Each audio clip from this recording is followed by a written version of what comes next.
हाँ हाँ, अरे अरे भले मानस, जिस तरह से तुमने शेर को बाहर निकाला, अरे मुझे भी कुएं से बाहर निकाल दो। मैं इस समय बहुत ही लाचार हूँ। अरे मुझ पर भी उपकार कर दो, मैं तुम्हें कोई नुकसान नहीं पहुँचाऊंगा। अरे जल्दी से बाहर निकाल दो, हमारी जान पर बनाई है, निकाल दो।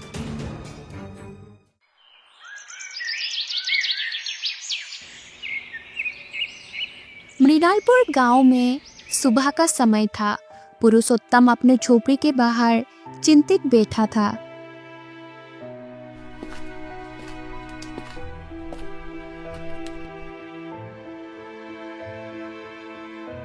ए जी, सुनते हो, अब घर में अनाज का एक दाना भी नहीं बचा। बच्चों को कब तक भूखा रखोगे? अरे मैं जानता हूँ भाग्यवान, मैं सब कुछ जानता हूँ, लेकिन करूँ भी तो क्या करूँ? आजकल गांव में कोई काम भी तो नहीं मिलता। तो जल्दी से कुछ सोचो, हमारे बच्चे भूख से तड़प रहे हैं। हम तो फिर भी भूखे दिन गुजार देंगे, लेकिन बच्चों का क्या? हाँ, तुम सही कहती हो।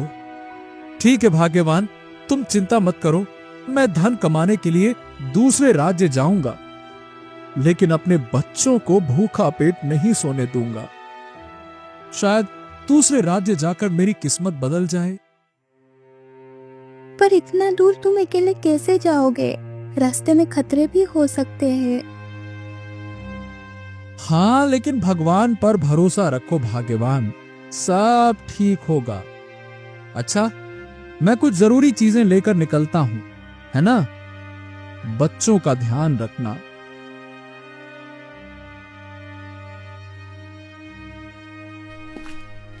और फिर पुरुषोत्तम को जरूरी सामान लेकर घर से बाहर निकल जाता है। अरे, ये रास्ता तो बड़ा ही सुनसान है। अरे पता नहीं कितनी दूर और चलना होगा।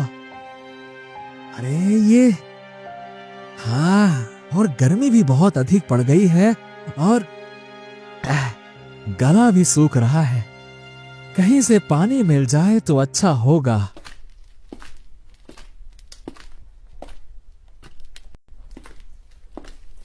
तभी उसकी नजर एक पुराने कुएं पर पड़ती है। हाँ, अरे ये तो कुआं है, शायद इसमें पानी होगा। चलो चलकर देखता हूं। जब पुरुषोत्तम ने कुएं में झांककर देखा तो कुएं के अंदर एक शेर, एक सांप और हाथ में खंजर लिए हुए एक आदमी खड़ा था। ऊपर से किसी आदमी को झांकता हुआ देखकर शेर बोलने लगा। अरे अरे भाई भाई भाई भाई, तुम कौन हो? अरे बड़े ही अच्छे समय पर आए हो। अरे अब जल्दी से मेहरबानी करके मुझे इस कुएं से बाहर खींच लो। अरे मैं कई दिनों से इस कुएं में पड़ा हुआ हूँ। अरे मेरी हालत खराब हो रही है, मुझ पर उपकार करो, जल्दी से बाहर निकालो। वाह वाह वाह वाह वाह वाह वाह, जल्दी से मुझ पर उपकार करो, बाहर निकालो। अरे भैया, क्या तुम मुझे बेवकूफ समझते हो क्या? अगर जैसे ही मैं तुम्हें बाहर निकालूंगा ना, तुम सबसे पहले मुझे ही मार के खा जाओगे हैं? तुम जैसे जंगली जानवरों पर मैं विश्वास नहीं कर सकता। अरे अरे भले आदमी, मैं तो खुद मुसीबत में हूँ, भला मैं तुम्हें क्यों नुकसान पहुँचाऊंगा? अरे मुझे बचा लो, मैं तुमसे विनती करता हूँ, मुझ पर उपकार करो, बाहर निकालो, मैं फंस गया हूँ यहाँ पर, निकाल। शेर के बार बार प्रार्थना करने पर पुरुषोत्तम को उस पर दया आ गई। वो सोचने लगा, हाँ ठीक है, आखिरकार परोपकार ही तो पुण्य का काम होता है। और हो न हो, कुछ भी कहो, ये सब के सब मुसीबत में तो हैं।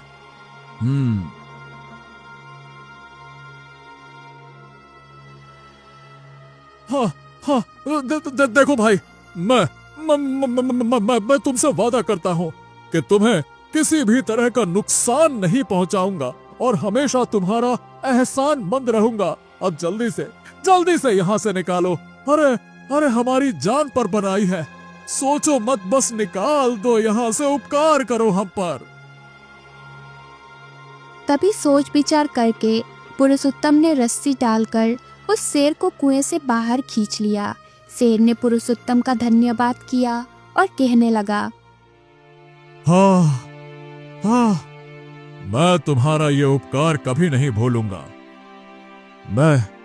मैं उस पहाड़ी के दूसरी तरफ रहता हूं, वहां मेरी गुफा है। मित्र, अगर तुम पर कभी भी कोई भी मुसीबत आ जाए तो तुम मेरे पास चले आना। हो सकेगा तो मैं अवश्य तुम्हारी सहायता करूंगा। मित्र बोला है तो मित्रता भी निभाऊंगा, याद रखना, ठीक है? इसके बाद कुएं के अंदर से सांप की आवाज आने लगी। सांप कहने लगा,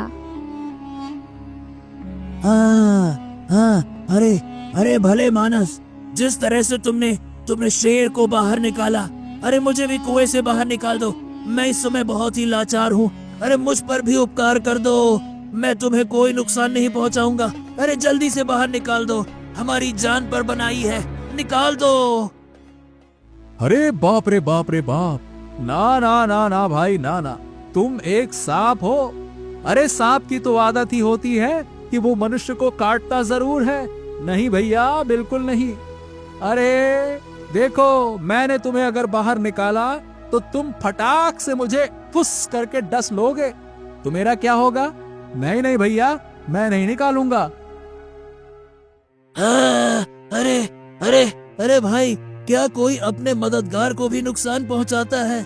मैं तुम्हें वचन देता हूँ कि मैं तुम्हें कोई नुकसान नहीं पहुंचाऊंगा, जीवन भर तुम्हारा ऋणी रहूंगा। अरे उपकार कर दो, अब तो मदद कर दो, कुछ तो करो। नहीं नहीं नहीं नहीं नहीं नहीं, मैं तुम पर विश्वास नहीं कर सकता। अरे सांप की गिनती दुष्टों में होती है, कहा भी गया है, सांप को कितना भी दूध पिलाओ लेकिन वो डसता जरूर है। और एक और कहावत है, आस्तीन का सांप, समझे? इसीलिए मैं तुम पर विश्वास करने की मूर्खता नहीं कर सकता। सुन रहे हो ना? इसके बाद सांप बार बार पुरुषोत्तम से विनती करने लगा, अरे भाई, अरे भाई मुझे बाहर निकाल दो, अरे निकाल दो, मैं नहीं काटूंगा, मैं तुम्हें कोई नुकसान नहीं पहुंचाऊंगा, मैं जीवन भर तुम्हारा ऋणी रहूंगा। अरे निकाल दो, मुझे बाहर निकाल दो। सांप के बार बार प्रार्थना करने पर पुरुषोत्तम को उस पर दया आ गई और उसने सांप को भी बाहर निकाल दिया। सांप कुएं से बाहर आकर कहने लगा, हाँ, अरे भाई बहुत बहुत धन्यवाद जो तुमने मेरी सहायता की। अगर तुम्हें कभी भी किसी मुसीबत का सामना करना पड़े तो तुम सिर्फ मुझे याद कर लेना, मैं उसी समय तुम्हारे पास आ जाऊंगा। ये मेरा तुमसे वचन है, वचन दिया है तो निभाऊंगा जरूर, याद रखना। अगर तुम इतने ही सामर्थ्यवान हो तो फिर अपने आप कुएं से बाहर क्यों नहीं निकले? हे मनुष्य, वास्तव में मैं कोई साधारण सांप नहीं हूं, बल्कि सर्पलोक का राजकुमार हूं, और एक श्राप के कारण मुझे पृथ्वी लोक पर आकर एक साधारण सा सांप का जीवन बिताना पड़ा। मेरी सारी चमत्कारी शक्तियां मुझसे छीन ली गईं, परंतु 2 दिन के बाद मेरा श्राप खत्म हो जाएगा और मैं फिर से नागलोक वापस लौट जाऊंगा और मेरी सारी शक्तियां मुझे वापस मिल जाएंगी। इसीलिए अगर तुम्हें कभी भी सहायता की आवश्यकता हो तो तुम मुझे ये कहकर पुकारना कि नागराज प्रकट हो। ऐसा तुम 3 बार कहोगे तो तुम जहां पर भी रहोगे मैं वहीं पर तुम्हारे सामने तुम्हारी सहायता के लिए प्रकट हो जाऊंगा। वचन दिया है भाई, निभाऊंगा जरूर। हाँ ठीक है सरपराज, अगर ऐसा कोई समय आएगा तो मैं अवश्य ही तुम्हें याद करूंगा। इसके बाद तभी कुएं में से आदमी की आवाज आई और वो कहने लगा, अरे अरे अरे अरे अरे भाई सबको बाहर निकाल दिया। अरे भाई मुझे भी तो कुएं से बाहर निकाल दो, मैं तुम्हारा हमेशा रेडी रहूंगा, निकाल दो। पुरुषोत्तम ने जैसे ही उस आदमी को कुएं से बाहर निकालने के लिए आगे बढ़ा तो सांप कहने लगा, भाई मेरी बात सुनो, तुम इस आदमी की सहायता मत करो। ये तुम्हारी बिरादरी का जरूर है, लेकिन ये बहुत ही बड़ा गुण चोर है। हाँ भाई, ये आदमी तुम्हें नुकसान पहुंचा सकता है। ये बहुत ही बड़ा गुण चोर आदमी है, नीयत से साफ नहीं है ये। इतना कहकर शेर और सांप वहां से विदा लेकर चले गए। उनके जाने के बाद कुएं में गिरा हुआ आदमी गिड़गिड़ा कर कहने लगा, अरे भाई तुमने सांप और शेर की तो जान बचा दी। अरे इंसान की मदद करो, इंसान की। अरे मैं भी एक इंसान हूँ, तुम भी एक इंसान हो, मेरे भी प्राण बचा दो। अरे मैं तो तुम्हारी ही बिरादरी का हूँ। इंसानियत दिखाओ मेरे भाई, इंसानियत दिखाओ। भाई, परंतु ये जानवर तो तुम्हारी बुराई कर रहे थे। इससे तो यही लगता है कि तुम एक अच्छे आदमी नहीं हो। मैं तुम्हारी कोई सहायता नहीं कर सकता। अरे अरे अरे अरे अरे अरे भाई तुम इन जानवरों की बात मत मानो।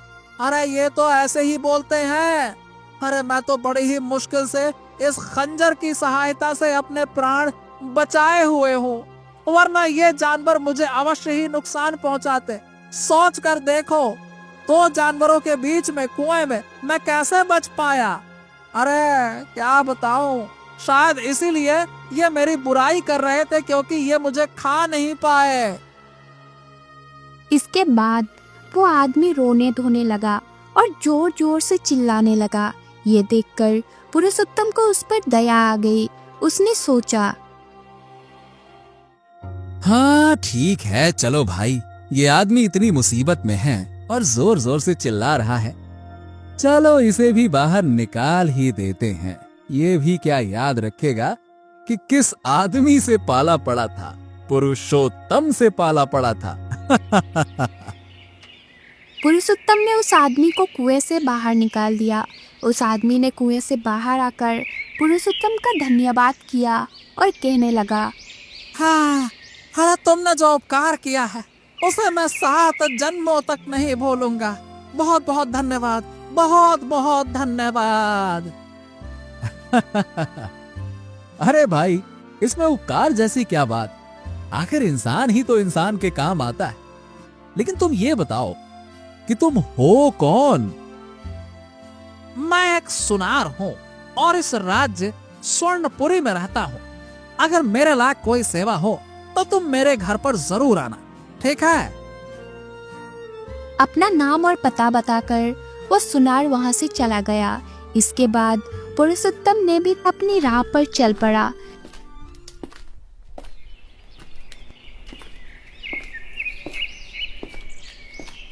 काफी देर तक चलने के बाद वो एक बड़े नगर में पहुंचा। वहां पर पहुंचकर उसने सबसे पहले नौकरी की तलाश की। वो एक सेठ के दुकान पर गया और कहने लगा, सेठ जी, क्या मेरे लायक कोई काम है क्या आपके पास? हैं?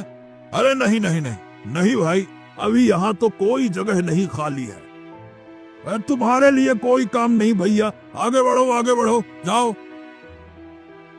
इस तरह से पुरुषोत्तम वहां पर कई दुकानों पर घूमा, परंतु उसे कोई भी काम ना मिला। आखिरकार बेचारा गरीब पुरुषोत्तम निराश होकर वहां से लौट आया। इसके बाद खूब भागदौड़ करने के बाद भी तकदीर ने उसका साथ नहीं दिया। अब पुरुषोत्तम सोचने लगा, क्या करूं? हाँ, हे ऊपर वाले, अब मैं क्या करूं बताओ। इतनी कोशिश करने के बावजूद भी मैं कोई काम नहीं ढूंढ पाया। अब मेरा बच्चा फिर से भूखा सोएगा। मैं खाली हाथ अपनी पत्नी और बच्चों के सामने क्या मुंह लेकर जाऊंगा। अरे वो जैसे बदनसीब को तो आत्महत्या कर लेनी चाहिए। जिंदा रहने का कोई हक नहीं जो अपने बच्चे को भूखा पेट सुलाए।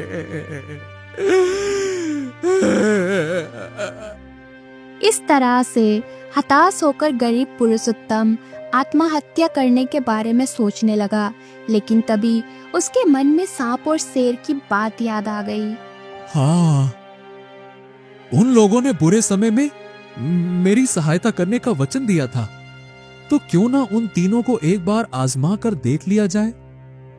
शायद वो लोग मेरी कुछ सहायता कर सकें। हाँ।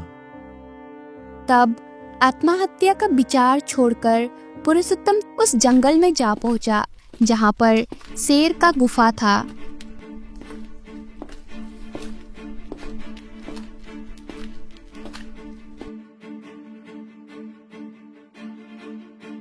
आओ आओ आओ मित्र, आओ आओ आओ।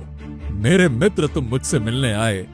भला ये देखकर मुझे कितनी खुशी हुई है मैं बता नहीं सकता। आओ आओ आओ, बोलो मैं तुम्हारी क्या सहायता कर सकता हूं। हाँ शेर भाई, बात असल में यह है कि मैं एक बहुत ही गरीब आदमी हूं। ना तो मेरे पास धन है और ना ही कोई रोजगार है। अगर मेरे घर के लिए धन की कुछ व्यवस्था हो जाए तो मैं अपने घर लौट जाऊंगा, वरना आत्महत्या करने के अलावा मेरे पास कोई दूसरा रास्ता नहीं है। अरे अरे अरे अरे मित्र, तुम इस तरह से निराश मत हो। तुम यहीं पर ठहरो, मैं अभी आता हूं, है ना? निराश नहीं होते, आता हूं मैं। इतना कहकर शेर अपना गुफा के अंदर चला गया, जबकि पुरुषोत्तम गुफा के बाहर ही बैठा रहा। जब शेर गुफा से बाहर निकला तो उसके मुंह में एक सोने का रत्न जड़ित हार था। वो हार उसने पुरुषोत्तम के सामने रख दिया और कहने लगा, ये लो मित्र, इस हार को बेचकर तुम्हारी सारी परेशानी दूर हो जाएगी। इस रत्न जड़ित हार की कीमत इतनी है कि तुम अब गरीब नहीं रहोगे। इसे ले लो, स्वीकार करो। उस हार को देखकर पुरुषोत्तम की आंखों में चमक आ गई। उसने वो हार उठाया और अपने पोटली में बांध लिया। हाँ मित्र, तुमने सचमुच आज मेरी सहायता की है। अरे मेरा जीवन बचाया है तुमने, नहीं तो सही में मैं अपने जीवन को समाप्त करने वाला था। हाँ, बहुत बहुत धन्यवाद, बहुत बहुत धन्यवाद। अब मैं तुमसे विदा लेता हूँ। इस तरह से शेर का धन्यवाद करने के बाद पुरुषोत्तम वहां से विदा लेता है। वो अपने घर की तरफ लौट चला।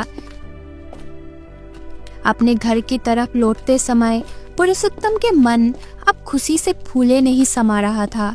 आखिरकार उसकी यात्रा सफल हो गई थी। पुरुषोत्तम ने सोचा, हाँ, इस हार को बेचकर अच्छे दाम मिलेंगे मुझे वापस घर आया देखकर मेरी पत्नी और बच्चे बहुत ही खुश होंगे।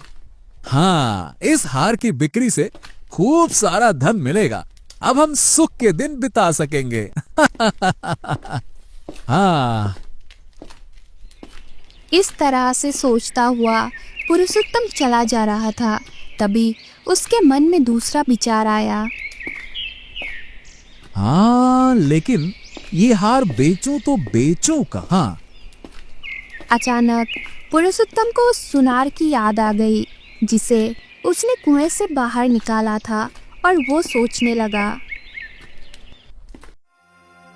हाँ, मैंने उस सुनार की जान बचाई थी। इस मामले में वो मेरी सहायता जरूर करेगा।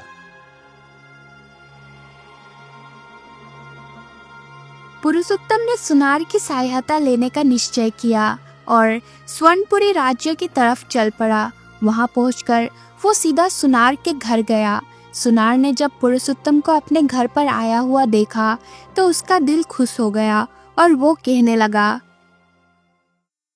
हाँ मित्र मेरे कहो मित्र, यहाँ कैसे आना हुआ बताओ। मित्र, मैं तुम्हारे पास एक बहुत ही जरूरी काम से आया हूँ। हाँ हाँ, तो कहो ना मित्र, मैं तुम्हारी किस प्रकार से सहायता कर सकता हूँ, बोलो। अरे भाई मेरे मित्र, देखो मेरे पास ये एक हार है और मैं चाहता हूं कि तुम इसे अच्छे दामों पर बिकवा दो, बस इतनी सी मदद है। इतना कहकर पुरुषोत्तम ने वो हार निकालकर सुनार को दिखाया।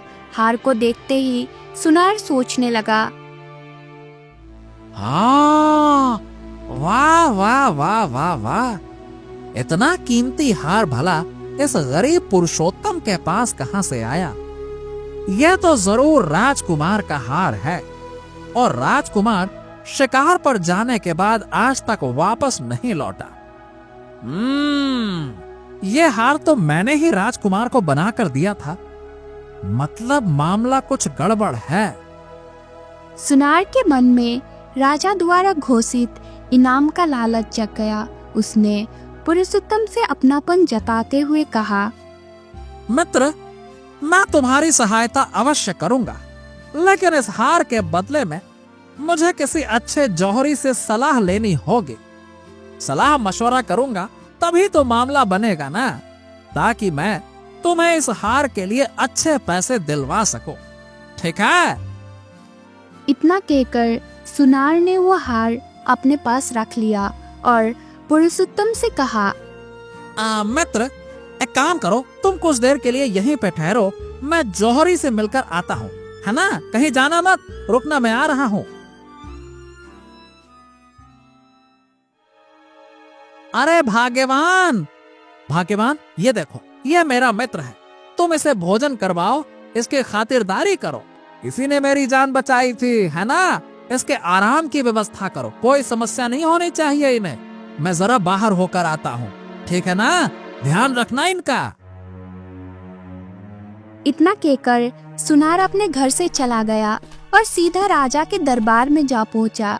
राजा को प्रणाम करते हुए सुनार कहने लगा, महाराज महाराज महाराज महाराज, मैं आपके पास एक बहुत ही विशेष काम से आया हूँ। तब सुनार ने वो हार राजा को सौंपते हुए कहा, ये देखिए महाराज, ये वही हार है जिसे राजकुमार के लिए मैंने स्वयं अपने हाथों से बनाया था। एक आदमी इसे बेचने के लिए मेरे पास आया है, मैं उस आदमी को अपने घर पर बिठा कर आया हूँ महाराज। हार को देखते ही राजा ने उसे पहचान लिया और कहने लगा,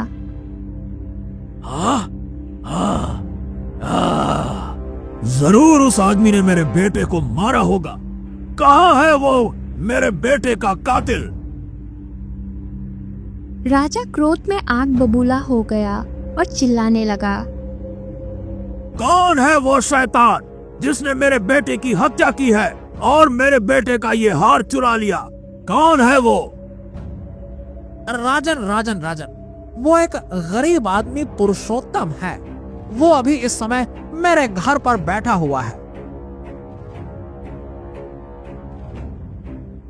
सेनापति, तुम सुनार के घर जाकर उस आदमी को तुरंत पकड़कर ले आओ, इसी वक्त जाओ। सेनापति उसी समय सैनिकों को लेकर सुनार के घर गया और पुरुषोत्तम को पकड़कर राजा के दरबार में पेश किया। ये गरीब आदमी राजकुमार का कातिल है, इसे तुरंत कारागार में डाल दिया जाए। सिपाहियों, ले जाओ इसे। राजा के सैनिकों ने पुरुषोत्तम को ले जाकर कारागार में डाल दिया। जब सैनिक जाने लगे तो पुरुषोत्तम ने कहा, मुझे राजकुमार का कातिल क्यों ठहराया जा रहा है? अच्छा, अगर तुमने राजकुमार की हत्या नहीं की तो फिर राजकुमार का ये हार तुम्हारे पास कैसे आया, बोलो? और जिस सुनार को तुम ये हार बेचना चाहते थे, उसी सुनार ने ये हार राजकुमार के लिए बनाया था। उसने ही आकर यहाँ पर सूचना दी थी, इसीलिए तुम पकड़ में आए। अब तुम नहीं बच सकते। कुछ ही दिनों के बाद राजा तुम्हें फांसी दे देंगे। चलो। इतना कहकर सैनिक वहां से चले गए। सैनिकों के जाने के बाद पुरुषोत्तम सोचने लगा, हे भगवान, हे भगवान, ये कहाँ फंस गया मैं। ये सुनार ने तो मुझे बहुत बड़ी मुसीबत में डाल दिया। अब मैं क्या करूं, क्या करूं। इस राज्य में तो मेरा कोई मददगार भी नहीं है। हे प्रभु, मेरी रक्षा करो। अब पुरुषोत्तम सोचने लगा, अरे अगर मुझे फांसी हो गई तो मेरी पत्नी और मेरे बच्चों का क्या होगा। हे भगवान, क्या होगा मेरे बच्चों का, मेरी पत्नी का। तभी अचानक पुरुषोत्तम को उस सांप का वचन याद आया जिसे उसने कुएं से निकाला था। अगले ही पल पुरुषोत्तम ने हाथ जोड़कर 3 बार सांप को बुलाया और कहने लगा, सर्पराज, मेरी सहायता कीजिए। आपने मुझे वचन दिया था कि मुश्किल समय में आप मेरी सहायता करेंगे। हे सर्पराज, मेरी सहायता कीजिए। हे सर्पराज, मेरी सहायता कीजिए। 3 बार पुकारने पर नागराज पुरुषोत्तम के सामने प्रकट हो गया और कहने लगा, हाँ, मित्र, तुमने मुझे कैसे याद किया? मित्र, मैं एक बहुत बड़ी मुसीबत में फंस गया हूँ। राजा ने मुझे जबरदस्ती कारागार में डलवा दिया। एक ऐसे अपराध की सजा सुना दी है जो कि मैंने नहीं किया है। हाँ, ऐसा कैसे हो सकता है भाई?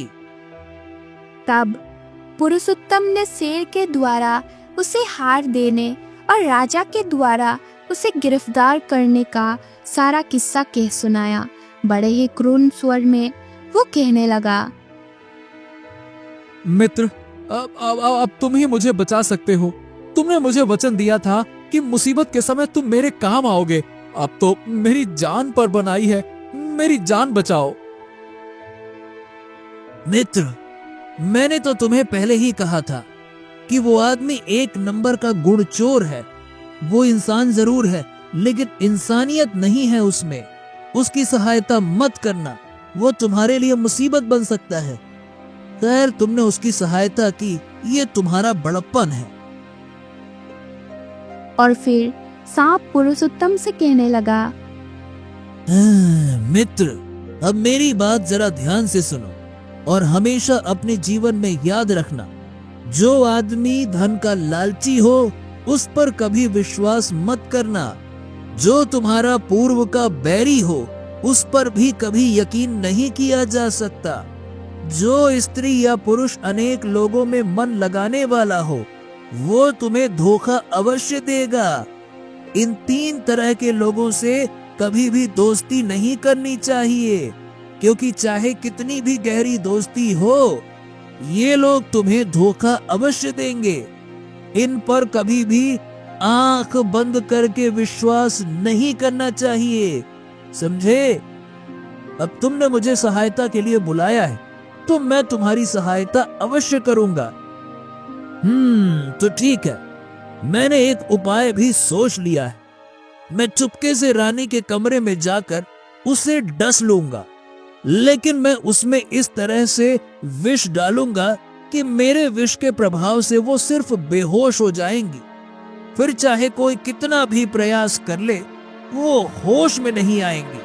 और हाँ, उन्हें होश में लाने का काम सिर्फ और सिर्फ तुम कर सकोगे। देखो, इसका इलाज बिल्कुल साधारण होगा। तुम राजा के बगीचे में से एक गुलाब का फूल तोड़कर उसे मसलकर रानी के माथे पर लगा देना। ऐसा करते ही रानी को होश आ जाएगा और राजा ये देखकर खुश हो जाएगा और तुम्हें छोड़ देगा, क्योंकि राजा अपनी रानी से बहुत ही प्यार करता है। वो उसे जिंदा रखने के लिए कुछ भी कर सकता है। बस।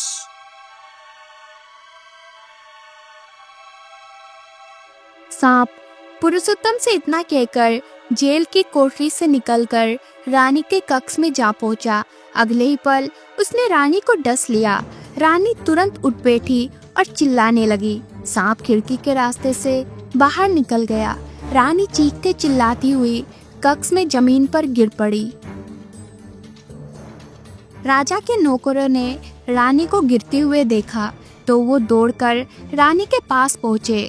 रानी ने चिल्लाकर बताया, सांप सांप सांप ने मुझे काट लिया है, मुझे बचाओ। और इसके बाद रानी बेहोश हो गई। नौकरों ने तुरंत जाकर राजा को सूचित किया। महाराज जल्दी चलिए महाराज, महारानी को जहरीले सांप ने काट लिया है, जल्दी चलिए। जब ये खबर राजा को मिली तो उसने तुरंत अपने सेवकों को बुलाकर राजवैद्य को अपने पास बुलाया और कहने लगा, वैद्य जी मेरी पत्नी को बचा लीजिए, इसे किसी जहरीले सांप ने काट लिया है। यदि महारानी को कुछ हो गया तो मैं जीवित नहीं रह पाऊंगा। कृपया करके मेरी पत्नी को किसी भी हाल में बचाइए। तब राजवैद्य ने कई तरह की औषधियां बनाई और महारानी को दी, लेकिन उपचार का कोई लाभ नहीं हो रहा था। तो राजवैद्य ने कहा, हाँ महाराज, महारानी का इलाज अब मुझे संभव नहीं लग रहा है, क्योंकि रानी जी को जिस सांप ने काटा है वो बहुत ही जहरीला है। मेरी कोई भी औषधि अब काम नहीं कर रही।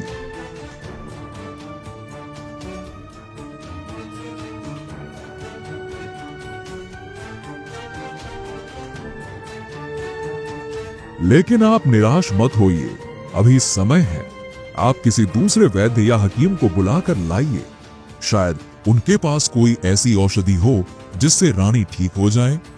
अगले ही पल राजा ने अपने महामंत्री को आदेश दिया, महामंत्री जी, फौरन ये ऐलान करवा दिया जाए कि जो भी हमारी रानी का इलाज करेगा और उसे ठीक कर देगा, उसे मुंह मांगा इनाम दिया जाएगा। इसके बाद महामंत्री ने तुरंत पूरे राज्य में घोषणा करवा दी। आदेश का ऐलान होते ही कई वैद्य और हकीम राजमहल में पहुंच गए।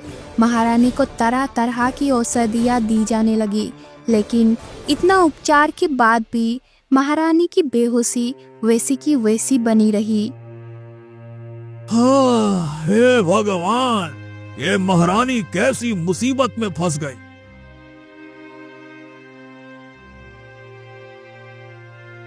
उधर जेल की कोठरी में बंद पुरुषोत्तम ने जब राजा के ऐलान के बारे में सुना तो उसने पहरेदार से कहा, ओ भाई, ओ मुझे रानी के पास ले चलो, मैं रानी जी को ठीक कर सकता हूँ। ठीक कर सकता हूँ, बड़े आए।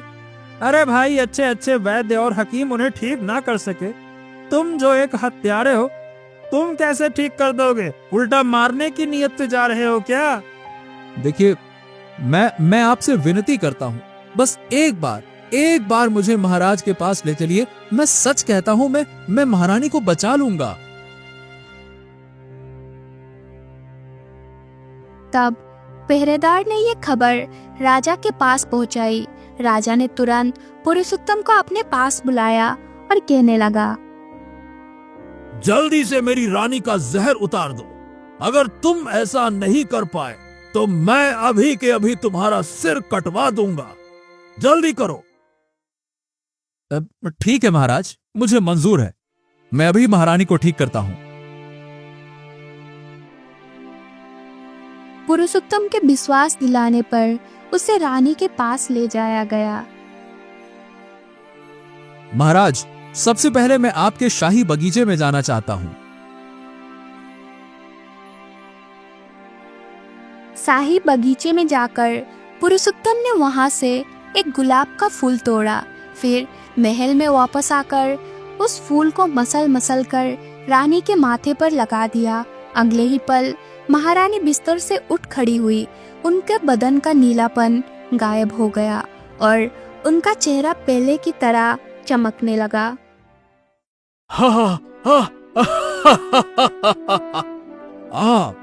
अरे महारानी, आप इस गरीब पुरुषोत्तम की वजह से जीवित हुई है और मुझे बहुत अच्छा लग रहा है आपको देखकर।